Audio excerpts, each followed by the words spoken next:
गुरुर्ब्रह्मा गुरुर्विष्णु गुरुर्देवो महेश्वरा गुरुर्साक्षात् परब्रह्म तस्मै श्री गुरुवे नमः। तस्मै श्री गुरुवे नमः।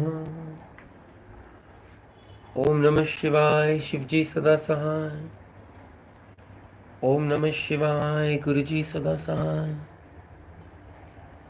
जय गुरु जी।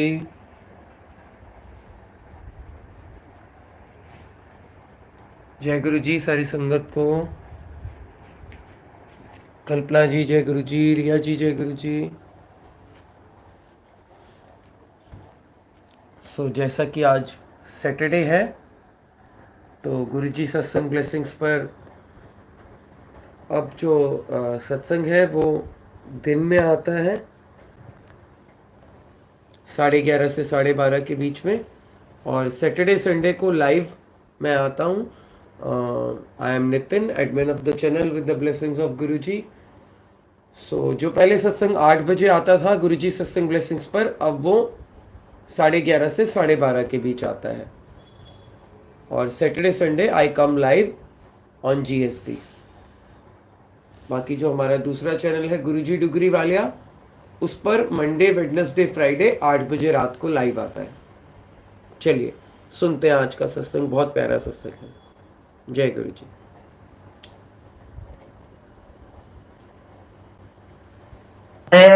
जितने लेसन हम सबने साल से सीखे हैं उनको हम अपने दिल में याद करें, गुरुजी से अपनी गलतियों की माफी मांगे और सबके भले की अरदास करें कि गुरुजी जिन फैमिलीज ने अपनों को खोया, आप उनको हिम्मत दो, उनको शक्ति दो।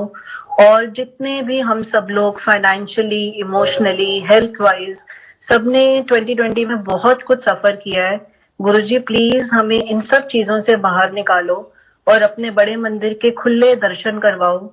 वैसे ही संगतों के मेले लगे, वैसे ही सेवा मिले, वैसे ही रौनकें मिले और दिल में किसी प्रकार का डर ना हो, किसी प्रकार का खौफ ना हो। और बस यही हो कि जो चीजें हमें आपने सिखाई और जो लेसन हमने लिए वो हम सब याद करते हुए आपके दिखाए हुए रास्ते पर आगे चलें। क्योंकि 2020 ने हमें सिखाया है कि गुरुजी कहीं नहीं, वो हमारे अंदर हैं। गुरुजी ने हमें 1-to-1 कनेक्शन लगाना सिखाया और हम सबको ये एहसास करा दिया कि अंबानी से लेके एक पियोन तक, चाहे बड़े से बड़ा आदमी हो, चाहे छोटे से छोटा नॉर्मल इंसान हो, सबको एक प्लेटफॉर्म पे लाकर खड़ा कर दिया। सबके रिसोर्सेज वेस्ट पड़े रह गए और सब एक एक पल जिंदगी का भगवान से, गुरुजी से मांगते रहे। और हम सबने सीखा कि जो दिन हमारी फैमिली के साथ हंसते खेलते निकल गया वो सबसे हसीन दिन था। क्योंकि आज के टाइम पे जब हम सुबह उठते हैं और हम हेल्दी होते हैं, हम अपनी फैमिली के साथ होते हैं, तो वही गुरुजी का एक बहुत बड़ा शुक्राना है, बहुत बड़ा शुक्राना। और अब जब तक जहाँ बात है मेरे एक्सपीरियंसेस की, मेरी जर्नी की, तो वो गुरुजी के साथ 2006 में शुरू हुई। गुरुजी के मिलने से पहले मैं बचपन से ही बहुत रिलीजियस थी। जैसे मेरे पापा मुझे बताया करते थे, 3 या 4 साल की एज की मैं रही होंगी और जहां मैं गुरुद्वारे मंदिर देखती थी तो मैं सड़क पे लेट के मत्थे टेकना शुरू कर देती थी। और मैं जैसे जैसे बड़ी होती गई, एक बहुत ही डिफिकल्ट चाइल्डहुड देखा मैंने। मैंने अपनी मदर को 9 इयर्स की एज में खो दिया और उसके बाद ये मेरे से ज्यादा या उन लोगों से ज्यादा कोई नहीं समझ सकता, जब सर पे माँ का साया नहीं होता तो कोई भी रिश्ता आपके लिए कंप्लीट नहीं है। आपकी लाइफ में हमेशा एक वैक्यूम रहता है और आप वो प्यार, वो अपनापन सबकी आंखों में ढूंढते हो और वो कहीं भी नहीं मिलता। क्योंकि जो एक माँ अपने बच्चों को दे सकती है, वो मुझे मेरी माँ के बाद सिर्फ गुरुजी से वो प्यार मिला। तो मैं इस चक्कर में शायद बहुत रिलीजियस हो गई और मैंने बचपन से ही, भगवान ने, गुरुजी ने मेरे से बहुत पूजा पाठ करवाए, बहुत व्रत रखाए और मैं बड़ी होती रही। और आज मैं जब सोचती हूँ तो शायद मेरी कोई सच्ची अरदास थी, कोई सच्ची पूजा थी जो उस टाइम भगवान ने सुन ली और गुरुजी ने मुझे अपने दर पर बुलाया। नो डाउट जब मैं उनसे मिली, गुरुजी फिजिकल फॉर्म में थे और मुझे उनकी महिमा का, उनकी कृपा का कुछ भी नहीं पता। मैं बड़े भोले भाव से उनके पास पहुंची थी और ऑनेस्टली ये सोच के पहुंची थी कि शायद वो कोई ऐसे बाबा है जो फ्यूचर बताएंगे, जो प्रिडिक्शंस करेंगे, जो मेरा हाथ देखेंगे या कुछ ऐसे, क्योंकि मैं एस्ट्रोलॉजिस्ट पर बहुत जाती थी, ये मेरी हॉबी होती थी। साल की शुरुआत में लिंडा गुडमैन मेरे घर आ जाती थी, मैं न्यूज़पेपर में फोरकास्ट पढ़ती रहती थी कुछ ना कुछ, और जहां मुझे पता चलता था ना कोई पंडित बहुत अच्छा है तो मैं सीधा मैं उसके पास पहुंच के पत्री और मेरा हाथ उसके सामने होता था। तो और जितने भी एस्ट्रोलॉजर्स पर मैं गई, बड़े से बड़े, और जितने भी पंडितों को मैंने दिखाया, 99% सबने मेरी पत्री देखते थे, फिर बहुत बदया मेरी नजरों से मुझे देखते थे कि आपको तो कालसर्प हो गया, आपको तो मांगलिक दोष है, आपका तो राहु नहीं है, आपका तो केतु नेगेटिव है। मतलब जितने आप दोष बोल सकते हो मेरी पत्री में थे। मेरी हेल्थ लाइफ बहुत अफेक्टेड थी, मेरी लाइफ लाइन शायद है ही नहीं अगर आप मेरे हाथ में वो लाइन्स देखोगे। और मैं बड़ी मायूस सी होके वापस आ जाती थी कि कभी तो कोई कुछ अच्छा बोले। तो हमारे कोई बिल्डर फ्रेंड्स हैं जो हमारे घर के पास ही रहते थे, हम उनको दिवाली विश करने के लिए गए घर पर, और उनके घर पर वहां पे मैंने गुरुजी का स्वरूप देखा। और वो लोग एक मॉल बनाने वाले थे उस टाइम पे, अपकमिंग बिल्डर्स थे, और हम ये सोच कर गए थे कि उस मॉल में एक छोटी सी शॉप बुक कर देंगे और दिवाली भी विश कर देंगे, और ये शॉप जब भी ये मॉल बनेगा तो हमें अच्छे रिटर्न्स मिल जाएंगे। तो मैं और मेरे हस्बैंड वहां पहुंचे, इधर से हम उनको टोकन अमाउंट साइन करके दे रहे थे और उधर से मेरी नजर गुरुजी के स्वरूप पर पड़ी। तो मैंने सीधा अपने फ्रेंड को बोला, मैंने कहा ये बड़े डैशिंग है, ये कौन है? तो वो भी उस टाइम पे नए नए जुड़े थे, क्योंकि उनको गुरुजी से जुड़ने का भी स्पिरिचुअल मीनिंग उन्होंने मुझे नहीं बताया। उन्होंने जो मुझे आंसर दिया वो ये था, हाँ ये हमारे बिग बॉस हैं, यहाँ पे तो बड़े बड़े वीवीआईपीज आते हैं और यहाँ पे बड़ी मौजें होती हैं। तो मैंने उसी टाइम उनको बोला कि प्लीज मुझे भी ले चलो, और मेरे अंकल ने मुझे वहीं से घूरना शुरू कर दिया कि अब ये किसी नए पंडित या नए एस्ट्रोलॉजर के चक्कर में पड़ गई और मुझे भी साथ लेके जाएगी। तो नेक्स्ट डे मैं अपनी फ्रेंड के साथ उसकी कार में थी, और हमारे घर से गुरुजी के स्थान का डिस्टेंस 1 घंटे का था, और पूरा रास्ता वो ना वही बातें करती रही, गुरुजी का चोले, गुरुजी की जुतियां, गुरुजी के पास ये संगत आती है, गुरुजी के पास ऐसे होता है। और मैंने मन में सोचा कि यार ये तो हिप्नोटाइज हो गया, इनके पास कोई टॉपिक ही नहीं है, गुरुजी गुरुजी गुरुजी। और उसने मुझे ट्रेनिंग दी पूरा कि तुमने वहां जाके कोई क्वेश्चन नहीं करना, कुछ पूछना नहीं है, अगर गुरुजी तुम्हारा नाम गलत भी बोलेंगे ना तो तुमने बोलना है हाँ जी गुरुजी, क्योंकि गुरुजी को पता नहीं कौन से जन्मों का क्या दिख रहा होता है। तुमने किसी भी बात पे ना नहीं करनी, और गुरुजी की मौजें होंगी तो वो बुलाएंगे, नहीं तो वो महीनों महीनों किसी से बात नहीं करते। वहां जाना, चुपचाप लंगर खाना, गुरुजी के दर्शन करना और आ जाना। तो मैंने मन में सोचा ये कैसी जगह है, जब जाके बात ही नहीं करूंगी तो मुझे पता कैसे चलेगा कि वहां क्या है।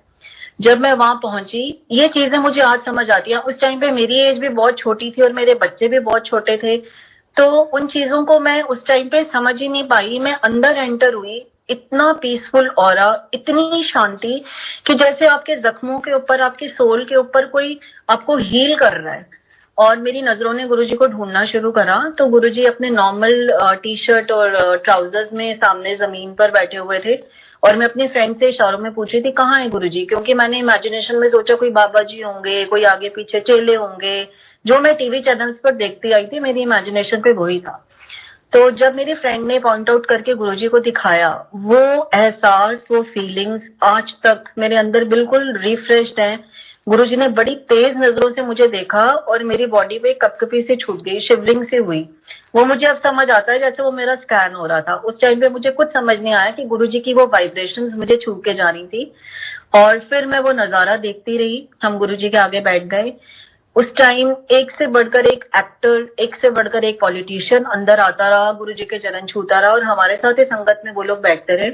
और मैंने मन में सोचा ये तो मैं गलत जगह पर आ गई, ये तो पेज 3 के गुरुजी लग रहे हैं, या हम नॉर्मल लोग, मिडिल क्लास लोग, गुरुजी हमसे कहाँ बात करेंगे। जैसे हम लोग नेगेटिव होते हैं वही सब मेरे दिमाग में चलता रहा। गुरुजी अंदर गए, उन्होंने चोला पहना और वो सामने गद्दी पर आकर विराजमान हो गए, और एक एक संगत को उन्होंने देखकर अपनी नजरों से ब्लेस करना शुरू किया, जो मुझे उस टाइम बिल्कुल समझ नहीं आया। लेकिन कुछ खिंचाव था, कुछ अट्रैक्शन थी। मैं गुरुजी को देखती रही, और मैं जैसे उनके चरण छूने गई तो गुरुजी ने बहुत ही प्यार से पूछा कित्थों आई है। तो मैं तो बड़ी एक्साइटेड, उस टाइम मुझे पता ही नहीं था मेरी फ्रेंड संगत में कहाँ बैठी हुई थी। मैंने सोचा गुरुजी तो कह रही थी गुरुजी बात नहीं करते, गुरुजी ने तो आज मुझसे फर्स्ट टाइम ही बात कर ली। तो मैंने बोला गुरुजी रजौरी गार्डन। तब तक मैं टर्न हुई तो गुरुजी ने बोला, अच्छा इस तरह कर, जाके मॉल से दुकाना शुकाना खोल। तब तक मैं 2 कदम आगे आ चुकी थी। मेनका गांधी आंटी गुरुजी के चरणों में बैठी हुई थी। वो बड़ी जोर से उन्होंने स्माइल किया और मैं इतनी कंफ्यूज हो गई कि इनको किसने बताया कि हम कल टोकन अमाउंट देकर आए हैं। तब भी मुझ जैसे स्टूपिड इंसान को समझ नहीं आया कि गुरुजी अपना अंतर्यामी होने का प्रूफ दे रहे हैं। मैं इफ बट किंतु परंतु लगाते हुए आगे आ गई और बारी आ गई मेरे अंकल की। गुरुजी ने उनको अपने पास बिठा के अच्छे से उनका पूरा इंटरव्यू लिया, की करना है, केड़ा काम में। उस टाइम मेरे अंकल कस्टम क्लियरेंस के बिजनेस में थे और एक बहुत ही मेजर बिजनेस प्रॉब्लम में से निकल रहे थे, जो सिर्फ और सिर्फ भगवान ही उनको बचा सकते थे। और अंकल ने, वो मुझे उन्होंने बाद में बताया, वहां बैठ के अरदास लगवाई थी कि गुरुजी मैं आपकी महिमा सुन के यहाँ पर आया हूँ, अगर यहाँ जरा भी शक्ति है, हम लोग ना शुरू में चैलेंजेस दे देते हैं भगवान को जो नहीं देने चाहिए, और हम बहुत ही भोले भाव से गए थे। तो मैं आज गुरुजी से इस चीज की सॉरी मांगती हूँ। तो अंकल ने बोला कि अगर यहाँ जरा भी शक्ति है तो प्लीज मेरी इज्जत बचा लेना, मेरे हाथ से कुछ गलत शिपमेंट्स अननोइंगली हो गई हैं, तो मुझे आपसे कुछ नहीं चाहिए, आपसे बस अपनी इज्जत चाहिए। गुरुजी प्लीज मेरे घर तक कोई पहुंचे ना। और ये बात मुझे भी नहीं पता थी कि अंकल इतनी मेजर टेंशन में से गुजर रहे हैं। और गुरुजी ने सिर्फ एक क्वेश्चन पूछ कर कि कम करना है, वो उस प्रॉब्लम में से हमें कैसे बाहर निकाला। मेरे अंकल जब जवाब दे रहे थे, गुरुजी को समझा रहे थे, गुरुजी कस्टम क्लियरेंस, तो अपने मन में सोच रहे थे कि गुरुजी को कैसे समझ आएगी, इनको मैं क्या बताऊं, कस्टम क्लियरेंस, इंपोर्ट एक्सपोर्ट। लेकिन हमें पता ही नहीं था, हमें इस चीज का एहसास ही नहीं था कि कितनी चीजें गुरुजी इतने बड़े बड़े कष्ट हमारे इतनी छोटी छोटी चीजें पूछ कर ही निकाल देते हैं। तो अंकल ने गुरुजी को समझाया। गुरुजी का नेक्स्ट था खोलना तेरी फाइल। और हम लोग इतने नेगेटिव होते हैं, मेरे अंकल को लगा कि कोई दान दक्षिणा की फाइल खुलने वाली है। फिर गुरुजी ने स्माइल करी। गुरुजी ने बोला, जा हो गया तेरा एडमिशन, कल्याण कितना, जा ऐश कर, कल फिर आई।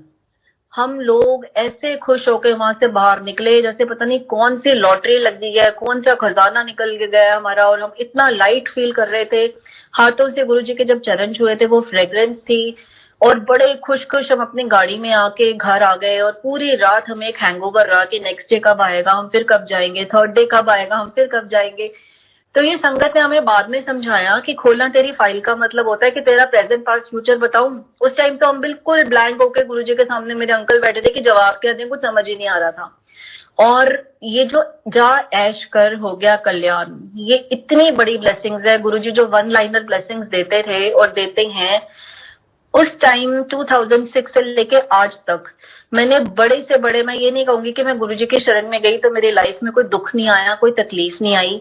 जो मर्जी दुख आया, जो मर्जी तकलीफ आई, गुरुजी का नाम, गुरुजी का मंत्र जाप, गुरुजी का सहारा, उनकी ओट इतनी बड़ी ब्लेसिंग्स थी कि उन्होंने मुझे बड़े से बड़े दुख में मेरा हाथ पकड़ के कब मुझे उस पार से वो इस पार ले आए, मुझे एहसास ही नहीं हुआ।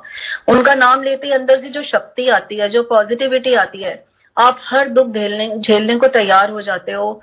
और गुरुजी आपको कैसे उसमें से पार निकाल देते हैं तो हमें समझ ही नहीं आती, क्योंकि हम जब उस फेज से गुजर रहे होते हैं, हम बार बार गुरुजी के टेस्ट में फेल होते हैं, हम इतने नेगेटिव हो जाते हैं, गुरुजी आप सुन नहीं रहे क्या, गुरुजी आपको दिख नहीं रहा क्या, हम पे क्या बीत रही है, हमारे घर वालों के साथ क्या हो रहा है। हम लोग ये गुरुजी से कंप्लेन करना शुरू कर देते हैं, लेकिन वो मालिक इतने बड़े हैं। मुझे यही समझ आया कि इस मंत्र जाप में इतनी शक्ति है। और जा ऐश कर का मतलब यही समझ आया कि लाइफ में सुख है, दुख है, गम है, तकलीफ है, गुरुजी आपको ऐश करते हुए उस फेज से बाहर ले आते हैं, आपको बहुत स्ट्रेंथ देते हैं। ऐसा नहीं होता कि हम गुरुजी के शरण में जाएंगे तो कोई तकलीफ नहीं आएगी, कोई गम नहीं आएगा, कोई दिक्कत नहीं आएगी, वो आएंगी, लेकिन गुरुजी का नाम आपको वो झेलने की शक्ति देगा और आपको उस चीज में से बहुत आसानी से बाहर ले आएंगे। इतने सालों की जर्नी में मैंने यही सीखा है।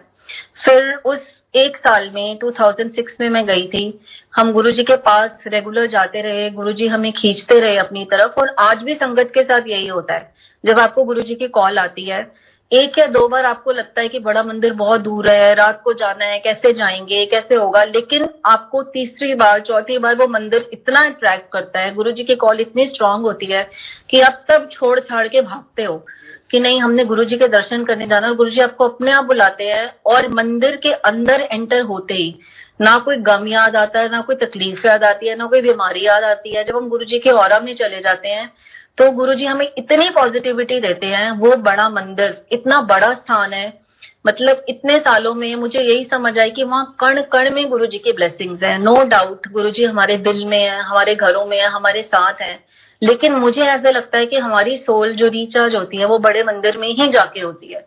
वहां जाके ऐसा लगता है कि एक बार आप सच्चे दिल से चले जाओ ना, तो वहां डेस्टिनी वाकई गुरुजी आपकी रीराइट करते हैं। तो मुझे अपने लिए तो टिल डेट बहुत इंपॉर्टेंट लगता है कि बड़ा मंदिर, चाहे मैं अब मंदिर संगतों के लिए फिलहाल अब 2 दिन खुलना शुरू हुआ है, अब आज एक गुड न्यूज आई है कि 3 दिन ओपन होगा। तो हम सब यही गुरुजी से अरदास करते हैं कि गुरुजी प्लीज हम सबको बख्श के अपना द्वार खोलो। और एक चीज जो सबसे ज्यादा इंपॉर्टेंट है वो है गुरुजी से डायरेक्ट कनेक्शन। एक बार मेरे एक फ्रेंड जिनको मैं गुरुजी के टाइम ले गई थी बड़े मंदिर में, और उसको भी मैंने यही सिखाया था कि प्लीज गुरुजी से कुछ पूछना मत, कुछ बताना मत, वो बुलाएंगे तो अपने आप तब जाना, अपने आप गुरुजी से कुछ पूछने मत चले जाना, क्योंकि वो बड़े क्यूरियस नेचर के थे और उनको ना बड़े किंतु परंतु और बड़े सारे क्वेश्चंस उनके दिमाग में चलते थे। और वही हुआ, मैं और मेरे हस्बैंड जब लेके गए, हमने 5 मिनट बाद देखा तो वो गुरुजी की गद्दी के पास खड़े हुए थे। मैंने अपना मुंह छुपा लिया, मैंने कहा ले ये तो गुरुजी के पास पहुंच गया, अब क्या होगा। तो गुरुजी ने बड़े प्यार से उससे पूछा कि दो नाल किदे नाल आया है। तो उसने जवाब दिया मेरे अंकल का निकनेम चिंटू है। तो उसने बोला चिंटू दे नाल। तो मैं अंदर से बहुत डर गई, मैंने कहा कहीं गुरुजी को गुस्सा ही ना आ जाए, डांट ही ना पड़ जाए। उसने अपनी पता नहीं कौन सी प्रॉब्लम गुरुजी को बताई, तो गुरुजी ने उसको एक ही जवाब दिया, पहले कनेक्शन पे लगा ए बात दी गलना नहीं, मेरे नाल डायरेक्ट कनेक्शन लगाओ। उसने मेरे से आके पूछा, और उस टाइम मैं भी इतनी नई नई जुड़ी हुई थी कि मुझे कनेक्शन का एक ही मतलब पता था जो इलेक्ट्रिसिटी के कनेक्शन होते हैं। उसने मेरे से पूछा गुरुजी कह रहे हैं कनेक्शन लगा, ये क्या होता है। मैंने कहा पता नहीं कनेक्शन क्या होता है। लेकिन आज गुरुजी ने सिखाया कि उठते बैठते सोते जागते जब हम गुरुजी के साथ हमारी आत्मा जुड़ी रहती है, हर चीज में हम गुरुजी को आगे लेके चलते हैं, तो वो ही इनका कनेक्शन है। और गुरुजी से सच्चा रिश्ता इस दुनिया में मुझे कोई भी नहीं लगता। माँ बाप, बेस्ट फ्रेंड, गुरुजी एक टीचर, एक आपके ब्रदर, आप जो उनको ढूंढो गुरुजी आपको उसी रूप में आके आपके साथ खड़े हो जाते हैं। तो जब तक गुरुजी फिजिकल फॉर्म में थे मैंने तब तक भी उनको रब नहीं माना था। हाँ ये पता था कि मैं यहाँ जाती हूँ और यहाँ मुझे बहुत शांति मिलती है। कई बार गुरुजी के सामने बहुत रोना भी आता था, अंदर के सारी जैसे आपके दुख, सारी तकलीफें बाहर आ जाती थी और आप इतना लाइट फील करते थे। और जो हम घर से सोच के जाते थे वो गुरुजी वहाँ बोलते किसी और को थे और सुनाते किसी और को थे। आज भी जब मैं वो सीन आंखें बंद करके याद करती हूँ ना, तो मुझे लगता है वो कोई और ही दुनिया थी, कोई और ही प्लेनेट था, जब गुरुजी साक्षात आपके सामने बैठते थे और हम सब उनके चरणों में बैठते थे, शब्द कीर्तन चल रहे होते थे और गुरुजी अपनी नजरों से, अपने विजन से हम सबको ब्लेस करते थे। नो डाउट सिर्फ मुझे लगता है कि उस टाइम की संगत और आज की संगत में बस एक यही डिफरेंस है, लेकिन नया पुराना या फिर भी कोई नहीं है। मैं आज जब संगत का जो गुरुजी की समाधि के बाद जुड़ी है उनका प्यार देखती हूँ, उनका जो कनेक्शन देखती हूँ, मुझे लगता है वो हमसे कई गुना ज्यादा ब्लेस्ड है, क्योंकि उन्होंने आते ही गुरुजी को भगवान मान लिया। उन्होंने कोई किंतु परंतु नहीं लगाए, कुछ नहीं लगाया। और हम लोगों ने गुरुजी को फिजिकल फॉर्म में देखा तो हम बहुत सारे इफ और बट्स में पड़े रहे।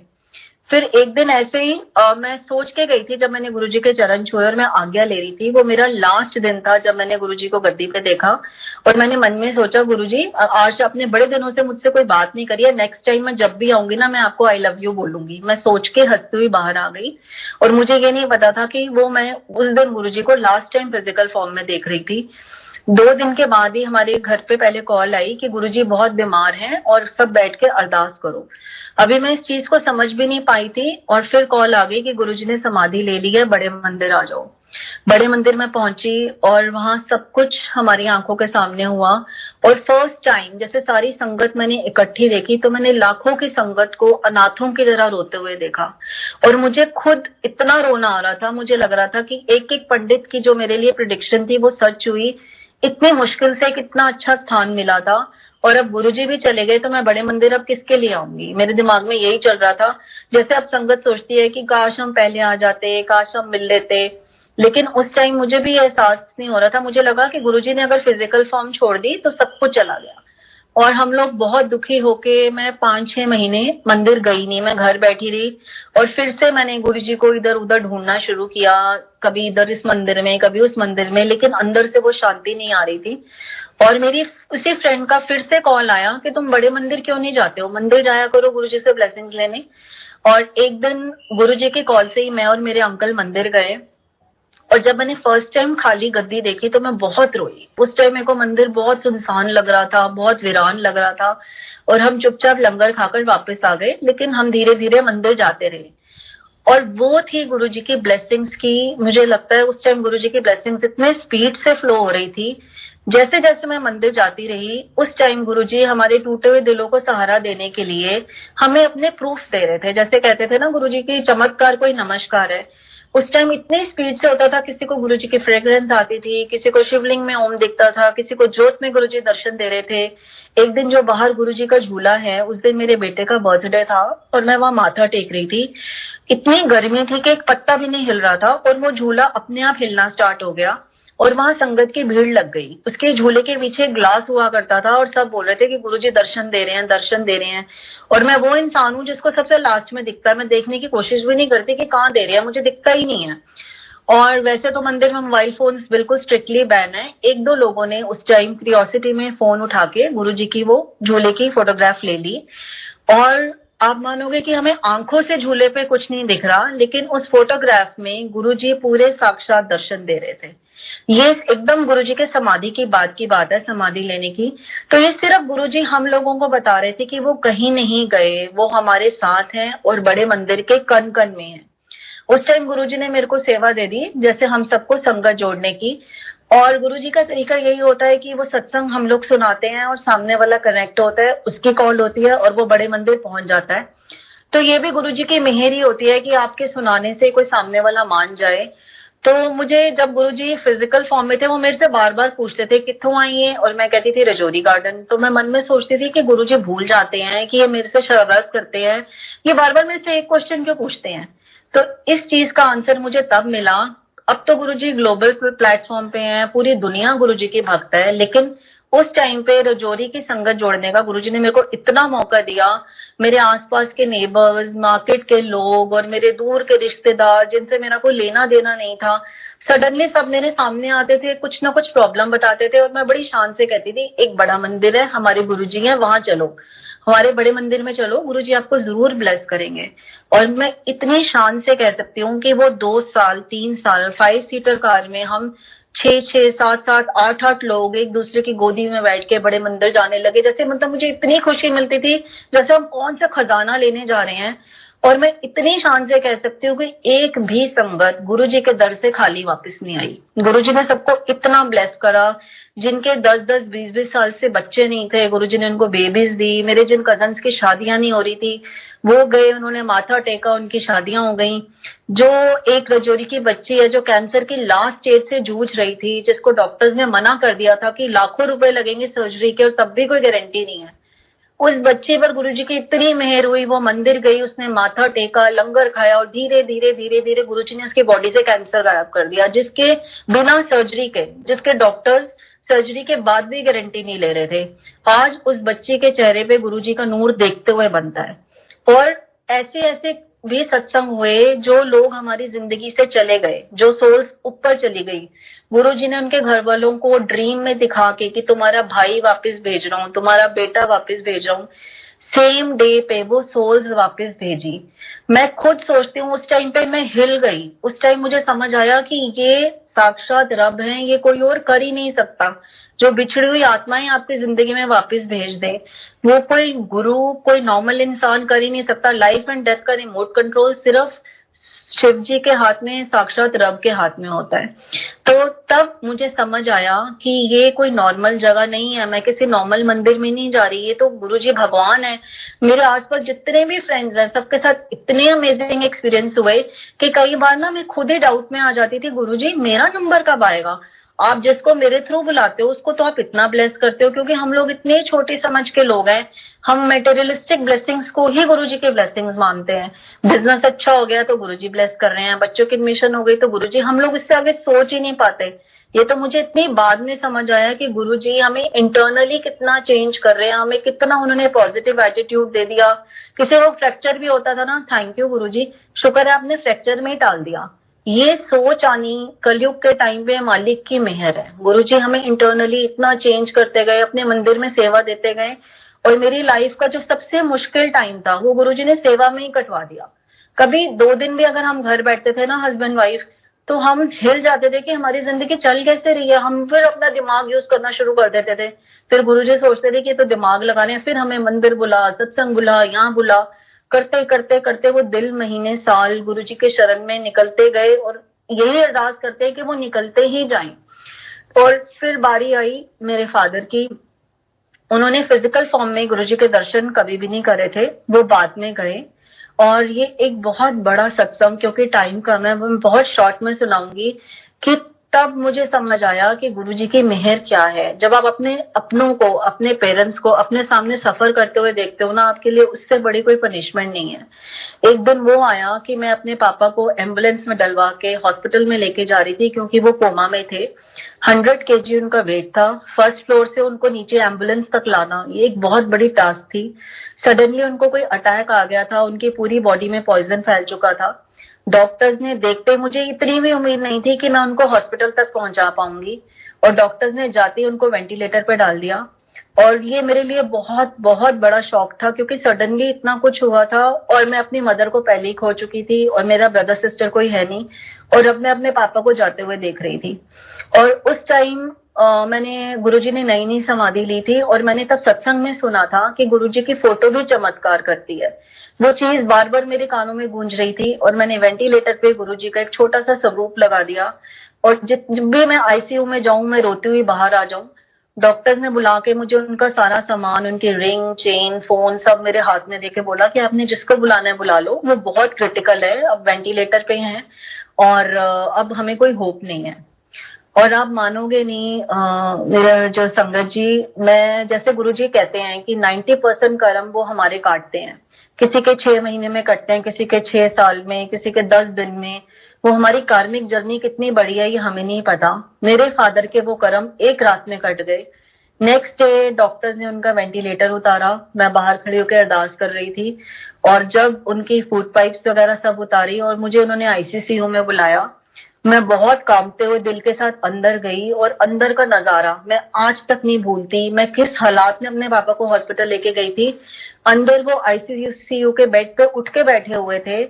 उनके चेहरे पे इतना ग्लो था, उनकी आंखों में इतनी चमक थी, और मेरे को एक आईब्रो ऊपर करके बोलते हैं, और बाबूजी की हाल है।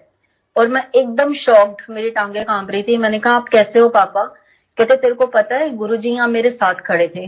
तो मुझे लगा कि वो अब भी ठीक होके बोल रहे हैं। मैंने कहा पापा प्लीज आप रेस्ट करो। कहते तुझे पता है वो मेरे साथ खड़े थे और मैं जब बेहोश था तो मेरे अंदर लगातार मंत्र जाप चल रहा था। और बस उन्होंने इतनी बात बोली, उनका वो मतलब इतना नूर था उनके चेहरे पे, जैसे कोई शक्ति आके उनके अंदर लाइफ डाल के चली गई है। और मैं रोती हुई बाहर आ गई, और बाहर जितने भी मेरे रिश्तेदार खड़े थे मैं सबके गले लग के रोती रही कि गुरुजी ने न्यू लाइफ दे दी, गुरुजी ने न्यू लाइफ दे दी। और वाकई मुझे उस दिन समझ आया, जब गुरुजी फिजिकल फॉर्म में थे तो वो बोलते थे जा तेनू एक्सटेंडेड लाइफ दी, जा तेनू न्यू लाइफ दी। और मैं अपने दिमाग में सोचती थी यार ऐसे कैसे न्यू लाइफ मिल जाती है, ऐसे थोड़ी ना एक्सटेंडेड लाइफ मिलती है, हम लोग बाज नहीं आते। गुरुजी ने मेरे फादर को एक्सटेंडेड लाइफ दी, और तब मुझे उसका मतलब समझ आया। उन्होंने जैसे कहते ना मुझे पूरा डुबो के वापस बाहर निकाला, उनका पूरा वो प्रोसेस दिखा के पापा को लास्ट स्टेज पे पहुंचा के उनको वापस उन्होंने जीवन के 7 साल दिए। और वो 7 इयर्स उन्होंने गुरुजी से जुड़कर बहुत अच्छे तरीके से निकाले। उनके रोम रोम में गुरुजी का नाम चलता था। और उसके बाद जब वो 7 इयर्स खत्म हुए, लास्ट के कुछ महीने वो बेड पे थे, उनको पैरालिसिस का अटैक हुआ। हम लोगों के नजरों में वो बहुत सफर कर रहे थे क्योंकि वो बोल नहीं पाते थे। लेकिन मैं जब भी उनको देखती थी उनके चेहरे पे एक स्माइल होती थी, उनके पॉकेट में गुरुजी की फोटो होती थी और उनका एक ही हाथ हिलता था। मैं उनसे पूछती थी पापा क्या हाल, तो वो इशारा करते थे बहुत बढ़िया। फिर मैं पूछती थी गुरुजी, तो अपने पॉकेट में से गुरुजी की फोटो निकाल के और जोर से स्माइल करते थे। तो मुझे उस टाइम पूरा विश्वास हो जाता था कि अभी भी गुरुजी ने अपने हाथों में उनको रखा हुआ है। उनको वो तकलीफ होती ही नहीं थी, एंड टाइम तक उनके चेहरे से वो स्माइल नहीं गई। और ये मेरे मालिक की मेहर है। लास्ट में गुरुजी ने हम सबको मेंटली प्रिपेयर करके उनको अपनी चरण शरण में लिया, उनकी वो कार्मिक लाइफ खत्म हुई। ये भी गुरुजी का शुक्राना है कि उनको 7 इयर्स की एक्सटेंडेड लाइफ मिली। तो उसके बाद इस तरह से पापा के बाद उस दिन से मैं समझ गई कि गुरुजी साक्षात भगवान है, वो बहुत बड़े रब हैं। फिर बारी आई मेरे हस्बैंड की। मंदिर में उनको, अंकल को सेवा मिली हुई थी, वो सेवा में लगे रहे और अंदर ही अंदर जैसे गुरुजी हमारे सब कुछ है, हमारे माँ है, हमारे पिता हैं, तो कई बार हमसे नाराज भी हो जाते हैं, कई बार हमसे कंप्लेंट भी करते हैं हम गुरुजी से। तो मेरे अंकल के मन में भी बिजनेस को लेकर कुछ प्रॉब्लम्स चल रही थी और वो मंदिर जाते थे, सेवा कर रहे थे, पर कभी कभी जैसे वो नाराज होकर लंगर छोड़ के आ जाते थे। तब गुरुजी ने दिखाया कि वाकई जो गुरुजी का सिस्टम चलता है ना, पहले आपको यहाँ लाइफ मिलती है, फिर हेल्थ मिलती है और उसके बाद गुरुजी के पैकेज में सब कुछ है। तो गुरुजी ने दिखाया जब लाइफ ही नहीं है तो आप ये सब चीजें लेके क्या करोगे। मेरे अंकल का इतना मेजर एक्सीडेंट हुआ कि अगर मैं आपको उसकी फोटोग्राफ दिखा पाती तो आप सब लोगों को बिलीव होता कि इस कार में कोई सरवाइव ही नहीं कर सकता। अंकल अपने वर्किंग एरिया में थे तुगलकाबाद में, कार में वो अकेले थे और पीछे से कंटेनर्स आ रहे थे जिसपे शिपमेंट लोडेड होती है और वो कितना बड़ा कंटेनर होता है, आपको ट्रेलर्स होते हैं जो रात को रोड पे भी चलते हैं तो उनको क्रॉस करते हुए डर लगता है। उस ट्रेलर की ब्रेक फेल हो गई थी और जब तक मेरे हस्बैंड को समझ आता, वो कार में अकेले थे, वो अपने आप को संभालते, उस तक वो ट्रेलर उस कार को हिट कर चुका था और वो कार एक टॉय कार की तरह ऐसे उसने अल्टी पल्टी खाई, उसकी कार में कुछ भी नहीं बचा, उसमें शीशे सारे चकनाचूर, वो बिल्कुल गाड़ी जो है बिल्कुल रोड के साथ लग गई, बीच में सिलेंडर था जो ब्लास्ट हो सकता था और छत उसकी उड़ गई। जितने भी वहां लोग प्रेजेंट थे उनको लगा कि इस कार का ड्राइवर तो अब खत्म है, इसमें तो कुछ बचा नहीं, कार बिल्कुल चकनाचूर थी, तो हम पास में एक लेबर लगी हुई है उसको बचा ले। 5 मिनट में उस कार के कचरे के ढेर में से मेरे अंकल निकले और अपनी बॉडी में से उन्होंने पूरे कांच झाड़े, उनको खूब स्वेटिंग हो रखी थी तो उनको लगा कि शायद मेरा कहीं से ब्लड ब्लड निकल आए, मैं अपने आप को चेक करूं। वो साइड में खड़े होकर अपने आप को चेक कर रहे थे। तो आप मानोगे इतने इतने भयानक एक्सीडेंट में जहां लोहा नहीं बचा, जहां उस कार में कुछ नहीं बचा, अंकल को कोई फ्रैक्चर नहीं, कोई चोट नहीं, कोई खून की एक बूंद तक उनकी बॉडी में नहीं थी। गुरुजी ने उनको बिल्कुल स्क्रैचलेस इतने भयानक एक्सीडेंट में से बाहर निकाला। और वहां पुलिस वगैरह जब पहुंची तो उन्होंने पूछा गाड़ी कौन चला रहा था, तो मेरे अंकल ने बोला मैं चला रहा था। तो पुलिस वाले बोला या तो मजाक कर रहे हो या फिर कुछ और बात है, बताओ क्या रीजन है, तो या कोई बहुत बड़ी शक्ति आपके साथ चलती है। तो अंकल ने बोला कि कार मैं ही चला रहा था और गले में गुरुजी का लॉकेट पहना हुआ था। अंकल ने वो लॉकेट दिखाया कि हमारे साथ हमारे बिग बॉस चलते हैं। वो दिन है और आज का दिन है, मतलब जब मैंने उस गाड़ी की हालत देखी थी ना, मेरे को सीरियसली मैं फेंट होते होते बची। मैंने गुरुजी का इतना शुक्राना किया, इतना शुक्राना किया और मुझे गुरुजी ने ये समझा दिया, मेरे दिमाग को बिल्कुल ब्लैंक कर दिया कि कोई भी लाइफ में टेंशन आए, कोई भी लाइफ में दुख आए, मैंने गुरुजी के आगे सरेंडर कर दिया कि गुरुजी आपने देखना है। क्योंकि जो मालिक आपको जिंदगी दे सकते हैं वो आपको कुछ भी दे सकते हैं, उनके लिए सब कुछ सेकंड से भी सेकंड का काम है हमें कुछ भी देना। और मुझे ये समझ आ गया कि हमारी लाइफ में चाहे, पक्की बात है, आपकी पॉकेट में चाहे लाखों रुपए हैं चाहे हजारों रुपए हैं, जो काम आपके लिए जरूरी है वो राइट टाइम आने पे गुरुजी जरूर करेंगे। वो हमारी इतनी लाज रखते हैं, हमारे इतने पर्दे ढकते हैं कि हमारी लाइफ का कोई इंपॉर्टेंट काम गुरुजी रुकने नहीं देते और सब कुछ करते हैं। तो इस तरह से गुरुजी ने मेरे पापा के बाद मेरे अंकल को न्यू लाइफ दी। और बस अब मैं, सत्संग तो इतने हैं कि मैं आपको सुनाती रहूं और सारी रात लगी रहेगी। अभी लॉकडाउन में ही, कोरोना टाइम में ही, नवंबर लास्ट, अब जैसे जनवरी चल रहा है, 2 महीने पहले गुरुजी ने, मेरी 22 ईयर्स की डॉटर है, उसकी इतनी मेजर प्रॉब्लम इतनी आसानी से निकाल दी। गुरुजी ने उसकी सर्जरी कराई है और मुझे ये कहने में बिल्कुल भी कोई हिचकिचाहट नहीं है कि गुरुजी का इतना शुक्राना है, क्योंकि जिन्होंने मेरी बेटी को इतनी मेजर प्रॉब्लम से बाहर निकाला है, तो आगे उसकी शादी, उसका करियर, उसका जो भी है, वो सब कुछ गुरुजी के चरणों में है। वो क्या नहीं करवा सकते। कोरोना, एक्सट्रीम कोरोना के टाइम में गुरुजी ने उसका राइट डायग्नोसिस करा के, राइट टाइम पे उसकी सर्जरी करा के, उसको बिल्कुल ठीक ठाक हमारे हाथों में दे दिया। मैं जब ऑपरेशन थिएटर में उसके पीछे भाग रही थी ना, मेरी आंखों में आंसू थे। मैं उस दिन भी फेल हुई, मैंने उस दिन भी गुरुजी से कंप्लेन करी, गुरुजी आप मुझे क्या दिखा रहे हो, मुझे तो अपनी बेटी की डोली के पीछे जाना था और आप मुझे उसके ऑपरेशन थिएटर के बाहर आपने लाके खड़ा कर दिया। लेकिन वो, उसका भी कोई कार्मिक प्रोसेस था जो उसको झेलना था और गुरुजी ने वो कुछ घंटों में खत्म करा के बिल्कुल ठीक ठाक बच्चा वापस मेरे हाथ में दे दिया। और इतने मुश्किल टाइम पे गुरुजी ने इतना इजीली उसका ट्रीटमेंट करा दिया। इसमें गुरुजी की बहुत बहुत मेहर है, उनका बहुत बहुत शुक्राना है। गुरुजी हर पल हमें संभालते हैं, हम लोग नेगेटिव हो जाते हैं पर वो हमारा हाथ कभी नहीं छोड़ते। और ये बात बिल्कुल सच है, क्योंकि जब मैंने भी अपनी बीमारी झेली थी और जब मैं एक एक पल जिंदगी को तरस रही थी हॉस्पिटल में, तो मुझे ये बात बिल्कुल सच है जो सत्संग में सुनी थी कि हमारे लास्ट टाइम में, हमारी मुश्किल की घड़ी में कोई भी काम नहीं आता। हमारे फैमिली मेंबर्स, हमारे फ्रेंड्स, हमारे घर वाले हमारे लिए रो सकते हैं, हमारे लिए प्रे कर सकते हैं, और एक पॉइंट के बाद सब हेल्पलेस होते हैं। और उस टाइम पे सिर्फ एक सच्चा रब, एक सच्चा गुरु, वही हमें तार सकते हैं, वही हमें संभाल सकते हैं, और वही हमें जीवन दान दे सकते हैं। और मेरे फैमिली में, मेरी लाइफ में गुरुजी ने एक एक मेंबर को न्यू लाइफ दी है, और उसके लिए उनका हर पल शुक्राना है, हर पल उनकी मेहर है। बस गुरुजी अब बहुत हो गया, अब इस कोविड को खत्म करो, हम सबको वापस अपने मंदिर बुलाओ, अपनी सेवा में लगाओ, और वो हसीन दुनिया, वो हसीन नजारे हमारे वापस, हमें वापस करो। Thank you so much. जय गुरु जी,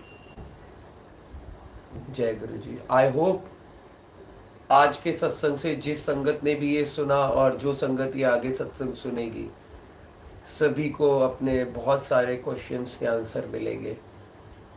मैं आप सबसे रिक्वेस्ट करता हूँ कि इस सत्संग को दोबारा सुनिएगा, 2-3 बार सुनिएगा इस सत्संग को। जो जानते नहीं है गुरुजी को वो जान जाएंगे, और जो मानते नहीं हैं वो मान जाएंगे।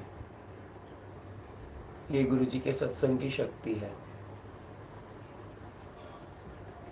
बहुत अद्भुत सत्संग। लाइक कर दीजिए, इतना प्यारा सत्संग आंटी ने शेयर किया, लाइक कर दीजिए। बहुत अच्छा सत्संग, बहुत ही भावुक कर देने वाला सत्संग। बड़े मंदिर की आपको एक बात बताता हूँ, जैसे मैंने अपने सत्संग में भी शेयर किया था कि जब मैं फर्स्ट टाइम गया तो ऐसे लगा किसी ने बर्फ का गोला मेरी आत्मा के ऊपर रख दिया हो। काफ़ी परेशानी में ही गया था मैं। My father was not well when I went to बड़े मंदिर फॉर द फर्स्ट टाइम। तो उस टाइम पे व्हेन आई एंटर्ड द मंदिर, जब मैंने एंटर किया तो बस मुझे ऐसा लगा कि इस जगह के अलावा बाहर कुछ भी नहीं है। बाकी सारी दुनिया मेरे लिए ब्लैंक हो गई, और बड़ा मंदिर एक ऐसा लगा कि ये भगवान का घर है और बाहर कुछ है ही नहीं। मुझे नहीं पता था कि मैं दिल्ली में हूँ। आई फॉरगॉट दैट कि आई एम इन दिल्ली। मुझे ऐसा कुछ पता ही नहीं लगा, याद ही नहीं रहा कि मैं दिल्ली में हूँ, कहाँ हूँ, मुझे कुछ नहीं पता। बस मुझे लगा यही मेरा घर है, बस यही मुझे आना था। That's it, my journey ends here. बस मेरे को जो तलाश थी ये मुझे लगा, मतलब का मतलब मुझे फिजिकल बॉडी को नहीं, मेरी सोल को ऐसा लगा, मेरी आत्मा को लगा। फिजिकल बॉडी को नहीं, मेरी सोल को ये चीज लगी कि that's it, this is it. ये कनेक्शन होता है पिछले जन्मों का। कई बार पहली बारी में गुरुजी एहसास कराते हैं, कई बार 10 बारी में, कई बार 1 साल बाद। वेट करना हमें चाहिए।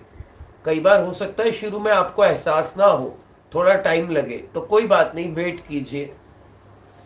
अगर आपके गुरु हैं गुरुजी तो वो आपको मिल ही जाएंगे। सब्र करेंगे, सब्र तो करना पड़ेगा। कई बार फर्स्ट टाइम मुझे I realise this on the first meeting, पहली बारी में ही मुझे ऐसा लगा। बाकी ये सत्संग अभी का नहीं है, थोड़ा पहले का है, तो बड़ा मंदिर अभी खुला नहीं है। बाकी बड़े मंदिर की जो अपडेट है वो गुरुजी का आश्रम फेसबुक पेज है, वहां पर आपको मिल जाएगी। डुगरी मंदिर महीने में 1 दिन खुलता है, महीने का जो पहला संडे होता है उस दिन खुलता है डुगरी मंदिर। बड़ा मंदिर is still closed. You can get more update on Guruji का आश्रम फेसबुक पेज। ठीक है जी। अब हम वचन कंटिन्यू करेंगे, जो हम 7 वचन करते हैं।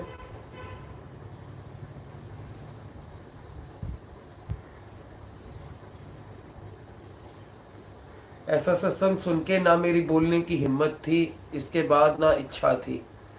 बस मैं बहुत ज़्यादा इमोशनल फील कर रहा था, बट बस मुझे गुरुजी ने एहसास दिलाया कि आपके जो कर्म है, जो आपकी ड्यूटी है, उसको पूरा करो, अपनी ड्यूटी को मत छोड़ो, फुलफिल योर ड्यूटी। तो आपको एक जिम्मेदारी दी है, उसको आप पूरा निभाओ। मैंने कहा नहीं, वो ठीक बात है गुरुजी की, फिर पूरा काम करना चाहिए।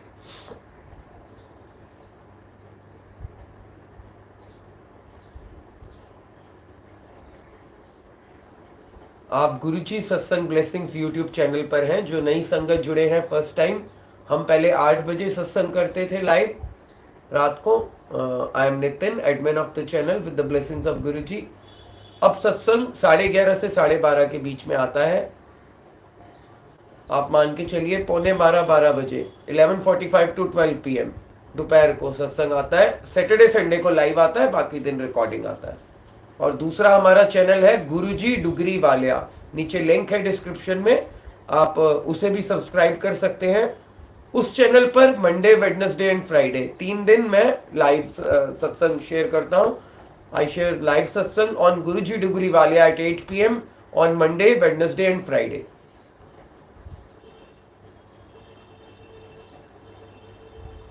वचन किसी को याद है गुरुजी डुगरी वालिया पर कौन से वचन हमने लास्ट करे थे?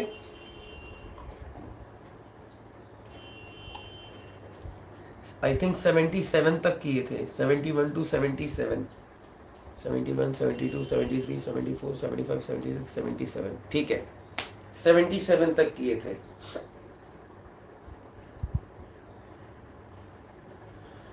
गुरुजी के अनमोल वचन। जय गुरुजी। वचन 78, 78। आपका अपने गुरु के लिए प्यार ऐसा होना चाहिए कि सोते जागते और अपने दैनिक कार्यों को करते हुए भी आप अपने गुरु को याद करें। जय गुरुजी। वचन 79। एक दिन मैंने गुरुजी से पूछा, मोक्ष मिलता है? गुरुजी ने जवाब दिया, जे चंगे कम करो ता। वचन 80, 80।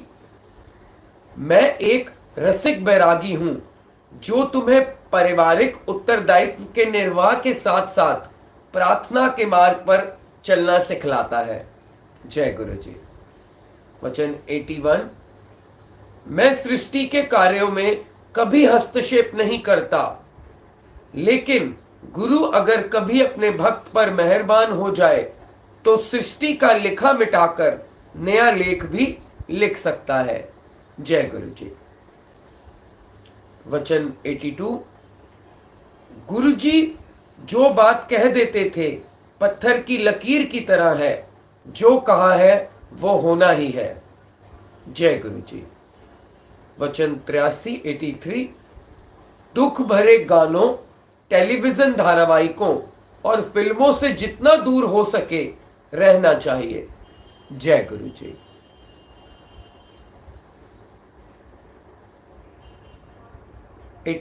वचन 84, आज का अंतिम वचन 84। किसी इंसान का मंगलीक होना बेकार का वहम है। जय गुरुजी। शुक्राना गुरुजी। जब आप गुरु से जुड़ गए, गुरुजी से जुड़ गए, तो मंगलीक का दोष हो या कोई काल सर्प दोष हो या कोई XYZ दोष हो, अगर गुरु पर विश्वास कर लिया तो फिर कुंडली वगैरह दिखाने के बहुत सारे या ज्यादा मायने नहीं रह जाते हैं। अपने मन के लिए दिखाना है तो आप दिखाइए, लेकिन फिर सपोज अगर मेरे मन में कभी आता भी है कि अपना हाथ दिखाऊं, अपनी कुंडली दिखाऊं, तो फिर मुझे गुरुजी याद आते हैं कि अगर तूने यही करना है तो फिर मेरे पास आया ही क्यों है। समझे आप? गुरुजी के कोई भी वचन का उल्लंघन अगर हम करते हैं तो फिर हम गुरुजी को फॉलो नहीं करते। गुरुजी का डिवोटी होने का मतलब क्या है? गुरुजी के डिवोटी होने का सीधा सा मतलब है, जो गुरु के वचन है, जो गुरु के पद चिन्ह है, जो गुरुजी के फुट स्टेप्स हैं, उनको हमें फॉलो करना है।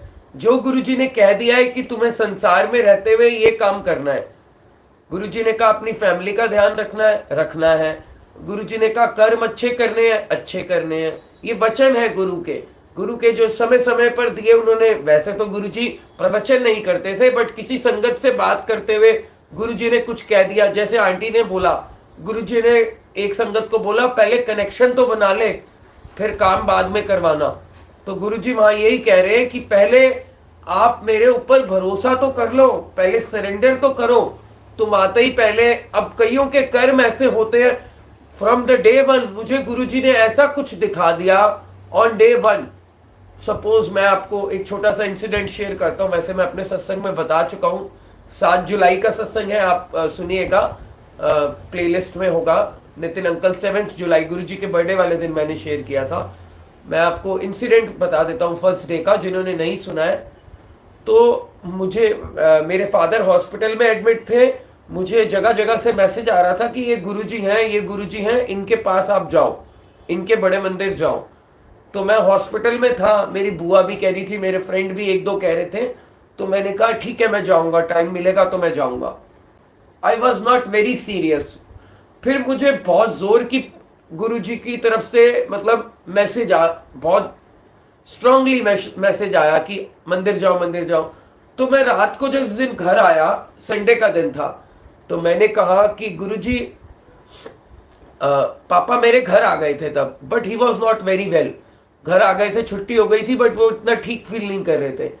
तो मैंने गुरुजी को कहा, गुरुजी इतना सब लोग ये कह रहे हैं गुरुजी के मंदिर जाओ, गुरुजी के मंदिर जाओ। अब जैसा आंटी ने कहा, शुरू में हम लोग टेस्ट करते हैं भगवान को, तो बस वो टेस्ट करने के लिए ही, पता नहीं वो क्या था, मुझे खुद नहीं पता क्यों किया, बट किया। मैंने ऐसा किया, मैंने कहा गुरुजी अगर आप में इतनी शक्ति है, कहते हैं लंगर प्रसाद वहां पे शक्ति है, जल प्रसाद में शक्ति है, तो मुझे आप अपना जो प्रसाद है वो यहीं पे भेजो ना, तो मैं मानूं आपको। ऐसे मैंने बोला। मैं कोई कनेक्टेड तो था नहीं गुरुजी से, तब मैसेजेस आ रहे थे कि बड़े मंदिर जाओ। तो संडे के दिन रात को मैं ये बोल के सो गया, और मंडे के दिन सुबह 8 बजे मेरे घर की बेल बजी। मेरी छोटी बुआ मेरे घर के सामने खड़ी थी, 8 या 9 बजे होंगे, तो वो लड्डू प्रसाद लेकर आई थी। और वो मंडे का दिन था, मुझे याद है, लड्डू प्रसाद था उनके हाथ में और मट्ठी प्रसाद था। तो बस वो मैंने, मेरे फादर बिल्कुल ही मूर्छित अवस्था में पड़े थे, मैंने उनको खिलाया। डायबिटिक पेशेंट थे वो 20 साल से, मैंने उनको जबरदस्ती करके खिलाया। जब प्रसाद आ गया तो मैं मान ही गया कि मैंने कहा ये तो कोई बहुत बड़ी शक्ति है कि ये मैंने रात को ऐसे बोला और सुबह ऐसा हो गया, ये तो कोई अद्भुत शक्ति है कोई। मैंने कहा ये तो बहुत बड़ी कोई शक्ति है। तो मैं मान गया उसी समय, क्योंकि मेरे साथ घटना ऐसी घट गई कि मानना ही पड़ा मुझे।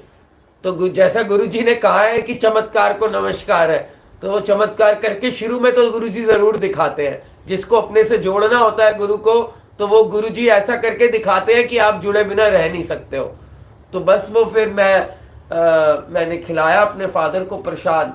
तो आप यकीन मानिएगा, मेरे फादर की शुगर 200 सवा 200 रहती थी, और 10 साल से इंसुलिन ले रहे थे, मुझे आज भी याद है। अगले 3 से 4 दिन मेरे फादर को इंसुलिन लगा ही नहीं, लगा ही नहीं। कैन यू इमेजिन, इंसुलिन लगा ही नहीं, और वो बिल्कुल मूर्छित अवस्था से उठकर बैठ गए थे within 5 minutes of taking prasad. तो बहुत मतलब बहुत बड़ा मेरे साथ मिरेकल गुरुजी ने करके दिखाया। बिकॉज कुछ लास्ट जन्म का कोई कर्म होगा, मैं गुरु की संगत ही होऊंगा, गुरुजी से जुड़ा ही होऊंगा। मेरी जो सोल है वो गुरुजी ने फिर से याद करा दिया कि बेटा आ जाओ, अब आपका टाइम आ गया फिर से जुड़ने का, फिर से अब आप वापस से आ जाओ, अब आपका ठीक टाइम है। तो बस बाकी आप मेरी जर्नी अगर पूरी सुनना चाहते हैं तो 7 जुलाई को मैंने शेयर करी थी, ऑन दिस 7 जुलाई।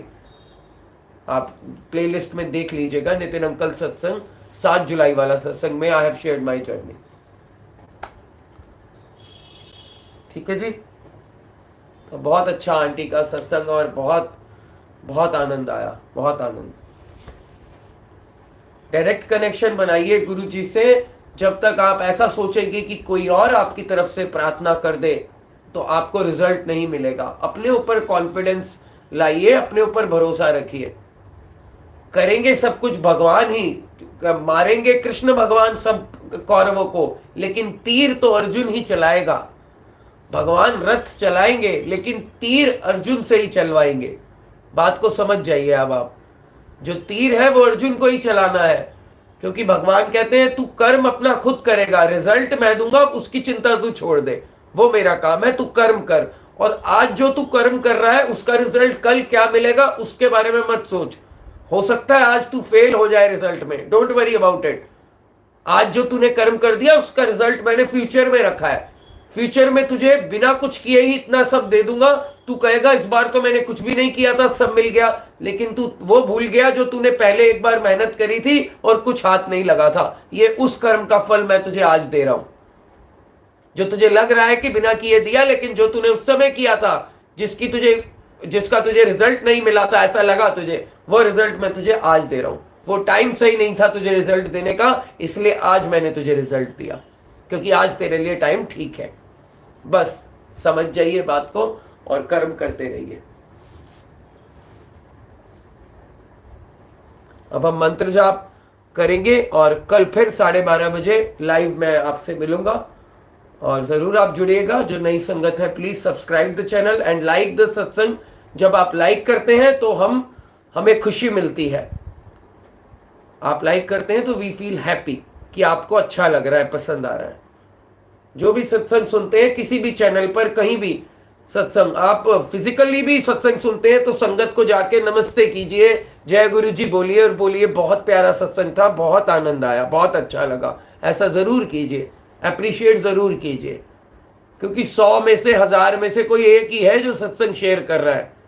गुरुजी सत्संग ब्लेसिंग्स के भी 7 ग्रुप हैं, तकरीबन 2000 संगत, 1700-1800 संगत है 7 ग्रुप्स में। बट मेरे पास कोई इक्का दुक्का संगत के ही सत्संग आते हैं 10 बार बोलने के बाद भी, जबकि गुरुजी ने कहा हुआ है कि सत्संग करना भी एक ब्लेसिंग है और सत्संग सुनना भी ब्लेसिंग है। तब भी आप सोचिए 1800 sangat directly I am connected with 1800 sangat on WhatsApp group and 1000 plus sangat on Telegram group. Still I get 1 or 2 सत्संग इन अ वीक। 1, 2, 3 सत्संग कोई आते होंगे विरले, तो ये सब नहीं कर सकते। तो अगर आपको हिम्मत दें गुरुजी तो अपना सत्संग जरूर शेयर कीजिए। नीचे ईमेल एड्रेस है, उस पर अपना सत्संग भेज दीजिए। और अगर आप व्हाट्सएप ग्रुप पर हैं किसी पर जीएसबी के, तो डायरेक्टली मुझे व्हाट्सएप पर भेजिए। ठीक है जी। अब हम मंत्र जाप करेंगे। जय गुरु जी।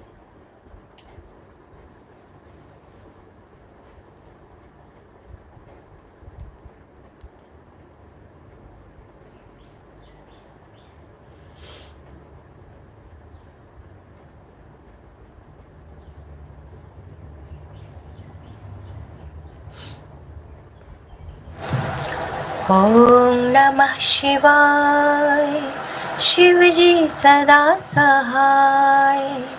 ओम नमः शिवाय, गुरु जी सदा सहाय। ओम नमः शिवाय, शिव जी सदा सहाय। ओम नमः शिवाय, गुरु जी सदा सहाय। ओम नमः शिवाय, शिव जी सदा सहाय। ओम नमः शिवाय, गुरु जी सदा सहाय। ओम नमः शिवाय, शिव जी सदा सहाय। ओम नमः शिवाय, गुरु जी सदा सहाय। ओम नमः शिवाय, शिव जी सदा सहाय। ओम नमः शिवाय, गुरु जी सदा सहाय। ओम नमः शिवाय, शिव जी सदा सहाय। ओम नमः शिवाय, गुरु जी सदा सहाय। ओम नमः शिवाय, शिव जी सदा सहाय। ओम नमः शिवाय, गुरु जी सदा सहाय। जय गुरु जी। शुक्राना गुरु जी। फटाफट से 100% का सरेंडर का मतलब समझ लीजिए। मैं अपने हिसाब से आपको जितना ज्ञान, जितनी नॉलेज है, जितनी गुरु कृपा है, उस हिसाब से आपको समझा देता हूँ फटाफट से 2 मिनट में। और मैं एग्जाम्पल देके आपको समझाऊंगा, क्योंकि आजकल एग्जाम्पल से सब बहुत जल्दी समझते हैं। समझिए, मैं संसारिक एग्जाम्पल आपको देता हूँ। आपके पास एक कोठी है, एक बंगला है, वो बिक गया, आप एक फ्लैट में आ गए। आपने कहा गुरुजी बहुत कृपा है, आपने हमें फ्लैट में तो रखा, सर पे छत है, ठीक है। फ्लैट बिक गया, आप एक छोटे क्वार्टर में आ गए, 2 रूम सेट में आ गए, 1 रूम सेट में आ गए। आपने कहा गुरुजी छत दी आपने, बहुत असीम कृपा है। वो छत भी बिक गई और आप झोंपड़े में आ गए। और आपने कहा गुरुजी बहुत कृपा है, आपने हमें सड़क से बचाया। झोपड़ा भी बिक गया, आप सड़क पे आ गए। सड़क पे आपने कहा गुरुजी आपकी असीम कृपा है, आपने हमें सांसें तो दी हैं। सांसें जब निकलने लगी तो आपने कहा गुरुजी बहुत असीम कृपा है, आप हमें अपने चरणों में स्थान दे रहे हैं। इसे कहते हैं 100% सरेंडर। 100%, 25 नहीं, 40 नहीं, 50 नहीं, 70 नहीं, 99 नहीं। जब तक पारस पत्थर को लोहे से छुआते नहीं है वो गोल्ड नहीं बन सकता।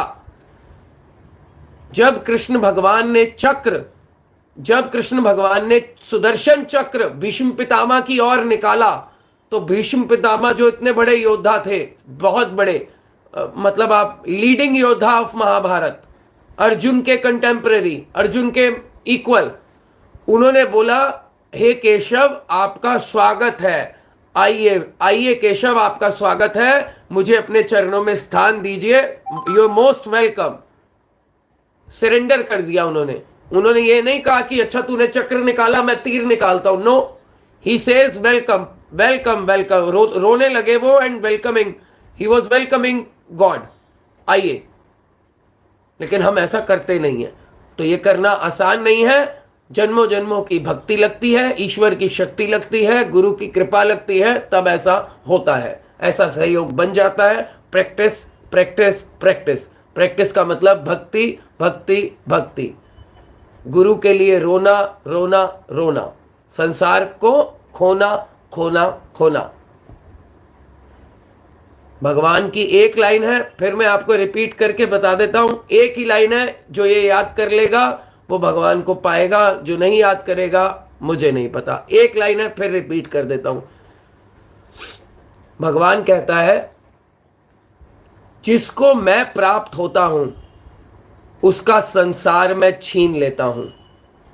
जिसको मैं प्राप्त होता हूं उसका मैं संसार छीन लेता हूं। अब इसकी इंटरप्रिटेशन आप खुद कीजिए, अपने आप से कीजिए, अपनी लाइफ से कीजिए, ठीक है।